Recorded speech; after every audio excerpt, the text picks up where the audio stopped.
ભગવાને તમને લોકોને દીકરી દીધી હોય તો મારી આપને પ્રાર્થના છે,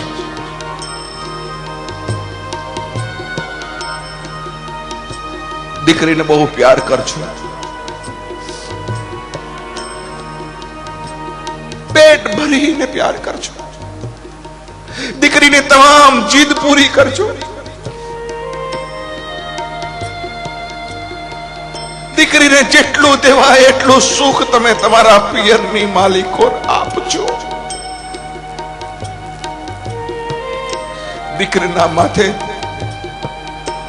હાથ ફેરવતા રહેજો. દીકરા માટે 2 વાર ઓછો હાથ ફેરવજો, પણ આ નિયાણી ઉપર 2 વાર વધારે હાથ ફેરવજો.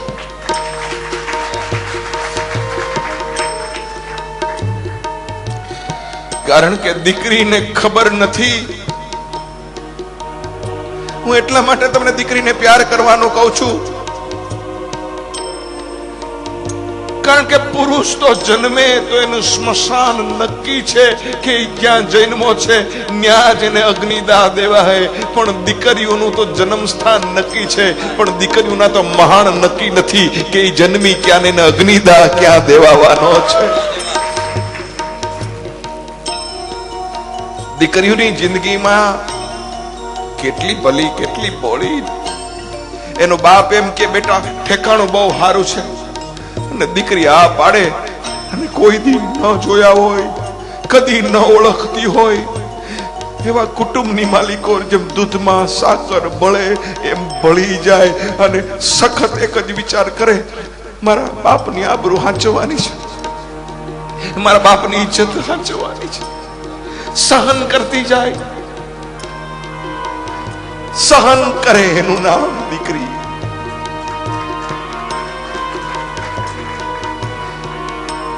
આપણા ઘરમાં દીવો કરે એનું નામ દીકરો, પણ કોકના કુટુંબની માલિકો જઈને દીવા કરે એનું નામ દીકરી છે, એટલું યાદ રાખજો. એવી દીકરીને કોઈ મહેરબાની કરીને પાણો નહીં કેતા.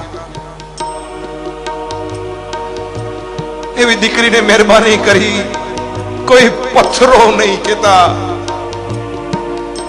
એવી દીકરીને મહેરબાની કરી અને કોઈ સર્પનો ભારો નહીં કેતા. તમારે ઘરે લક્ષ્મી પધારે, અને જો તમે લક્ષ્મીની સામું મોઢું ફેરવશો તો જિંદગીની માલિકો કોઈ દી સુખી નહીં થાવ, એટલું યાદ રાખજો. અરે તમારી દીકરીઓ તો એના નસીબ લઈને આવે છે. ભગવાન પેલા ખોળે મારી વહુને દીકરી દેજે. હે સાસુઓ, તમને પ્રાર્થના છે, આવી ભગવાનને પ્રાર્થના કરજો, અને વહુની સામે પ્રાર્થના કરજો, બેટા તારા પેલા ખોળે તને દીકરી આવે, પછી જોજો દીકરી નહીં આવે, દીકરો જ આવશે. શું કામ? જે માગો એ પરમાત્માની પાસે નથી મળતો આ દુનિયાની માલિકો. એટલું યાદ રાખજો. કોણ કહે છે દીકરી છે સાપનો ભારો? કોણ કહે છે કે દીકરી છે સાપનો ભારો? અરે અમે તો કહી છીએ કે આ બધી દીકરીઓ તો છે તુલસીનો ક્યારો. કોણ કહે છે દીકરી છે સાપનો ભારો? દીકરી તો તુલસીનો ક્યારો છે.